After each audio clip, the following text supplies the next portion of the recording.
کسی بھی نبی نے کبھی بھی اپنی امت سے کچھ نہیں مانگا تو اشرف الانبیاء نے مانگا، حکم خداوند تبارک و تعالیٰ کی جانب سے اس مانگنے کا ذکر قرآن مجید میں۔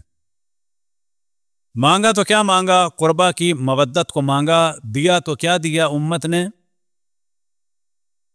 یہاں اشرف الانبیاء دنیا سے رخصت ہوئے، وہاں جناب سیدہ کے گھر کا گھراؤ ہوا۔ یہ جو جناب سیدہ کے گھر کا گھراؤ ہوا تو نوبت یہاں تک پہنچی 50 سال کے بعد کہ رسول کی نواسیوں کو در بدر پھرایا گیا، اور پھر یہ ہوا کہ جو اہل بیت کا دفاع کریں وہ کافر ہیں، رافضی ہیں، اور جو ان دشمنان اہل بیت کا دفاع کریں وہ ہو گیا اسلام۔ جب ذکر کیا جاتا ہے قربۂ رسول اللہ کا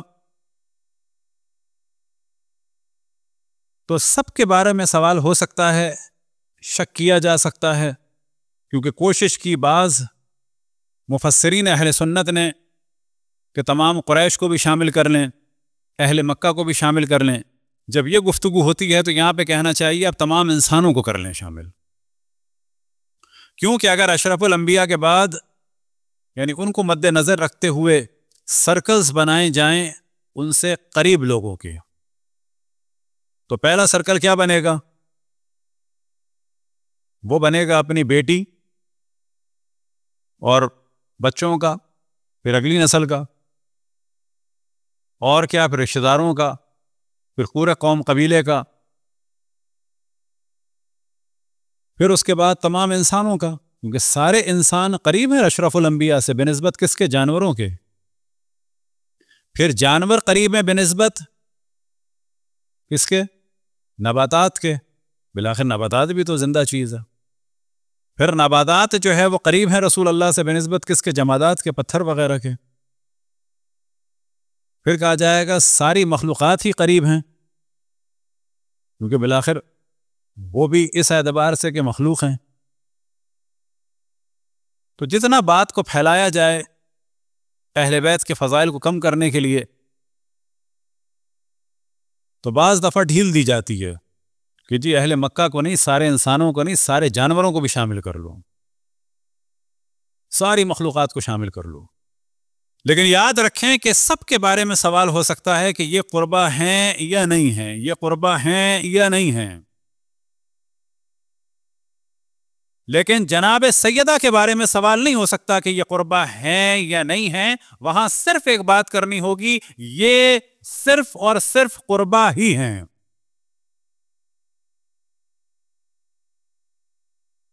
تو سوال یہ پیدا ہوگا کہ اس آیت کو جتنا آپ اس سے کھیلنا چاہیں کھیلیں، ہم صرف ایک سوال کریں گے جناب سیدہ قربا ہیں یا نہیں ہیں، یا نہیں ہے کا سوال ہی پیدا نہیں ہوتا۔ یہ تو 100% قربا ہیں۔ کیا اس سیدہ کا احترام کیا گیا؟ یا تاریخ میں کہیں ایسا تو نہیں ہوا کہ سیدہ کو رلایا گیا ہو؟ صلوات پڑھیں بر محمد و آل محمد۔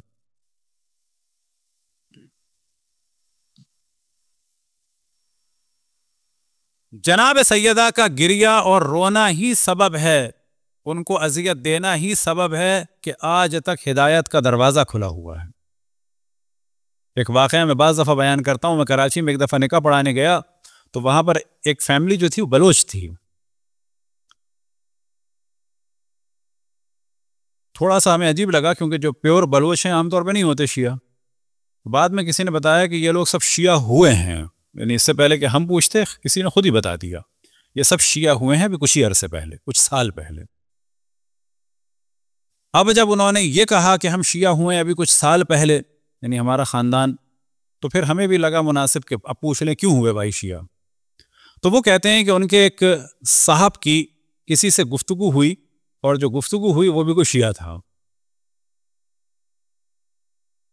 اور گفتگو یہ ہوئی کہ اس جوان نے کہا کہ میرے دادا یہ فرماتے ہیں، اور دادا جو تھے مثال کے طور پر ایک دادا یا دادا کے بھائی ذرا ایک بڑی پرسنالٹی تھے ان کے قوم قبیلے کے لیے۔ تو یہ جو شیعہ بھائی تھا اللہ اس کو اس کی توفیقات میں اضافہ کرے، اس نے کہا ہے تمہارے دادا فرماتے ہیں، پتہ نہیں سچ بولتے ہیں کہ جھوٹ بولتے ہیں۔ تو اس کو شوق لگا، بھائی یہ میرے گھر کے بڑے ہیں، سینئر ہیں۔ کہا تو کیا ہوا؟ جب حضرت فاطمہ سلام اللہ علیہا پہ شک ہو سکتا ہے تو تمہارا دادا کیا چیز ہے؟ یہاں سے اس نے سوال کیا حضرت فاطمہ پہ شک. اسی دوران اس نے کہا اپنے دادا کی گواہی لے کے آؤ، سچ بول رہے ہیں جھوٹ. تو کہا جب حضرت فاطمہ سے گواہی مانگی جا سکتی ہے تمہارا دادا کیا چیز ہے؟ یہاں سے اس نے کہا کیا حضرت فاطمہ پر شک کیا تھا، ان سے گواہی مانگی گئی تھی کبھی؟ یہ چیز سبب بنی کہ یہاں سے اس نے ریسرچ شروع کی، اور یہ پورا خاندان اہل بیت علیہ السلام کی غلامی میں آیا. اور یہی موضوع یاد رکھیں کہ مولانا اسماعیل دیوبندی رحمۃ اللہ علیہ مذہب حق اہل بیت میں داخل ہوئے تھے، یہی چیز سبب بنی تھی.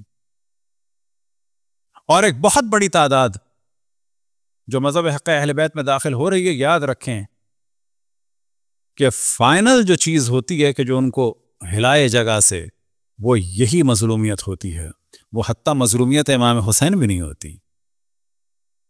اب ممکن ہے کوئی کہے کہ مظلومیت امام حسین کم ہے، نہیں، مظلومیت امام حسین کم نہیں ہے، لیکن ایک آدمی یزید سے برات کر کر پھر بھی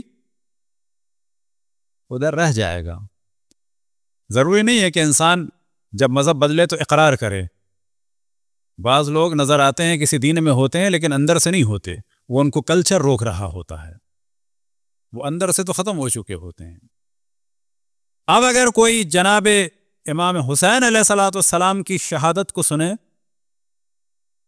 اور قاتل کو جان لے تو بھی ممکن ہے کہ وہ ادھر ہی رہے، اور اگر امام حسن کی شہادت کو سن لے اور قاتل کو جان لے تو بھی ممکن ہے کہ ادھر رہے، اور اگر مولا امیر المومنین کی شہادت کو جان لے اور قاتلین کو پہچان لے، چاہے پہلے مرحلے میں ان کو خوارج کہا جائے، چاہے خوارج کو حکم معاویہ کا ہو، بالآخر وہ اپنے مذہب پہ باقی رہے گا. لیکن اگر جناب سیدہ کی شہادت کا علم ہوتا ہے اور قاتلوں سے آشنائی ہوتی ہے تو وہ اعلان کرے نہ کرے وہ پھر اس جگہ نہیں رہتا جہاں پر تھا. ضروری نہیں ہے زبان سے اب کہے کہ میں شیعہ ہو گیا ہوں. قاتل کو پہچانا، عمارت گر گئی. تو کیا ہوا ہے قربہ رسول اللہ کے ساتھ؟ اور پھر میں عرض کروں کہ عالم اسلام میں بعد اشرف الانبیاء، بعد اشرف الانبیاء سے مراد بعد شہادت اشرف الانبیاء، بعد شہادت اشرف الانبیاء سے مراد بعد قتل اشرف الانبیاء. شہادت رسول اللہ کو سب نے مل کے چھپایا، ہم نے مجبوریوں میں چھپایا، خوف میں چھپایا، لیکن اس کو چھپانا در حقیقت ایک ظلم ہوا. لفظ شہادت حضرت فاطمہ سلام اللہ علیہا کو اللہ کا شکر ہے ہم نے نہیں چھپایا،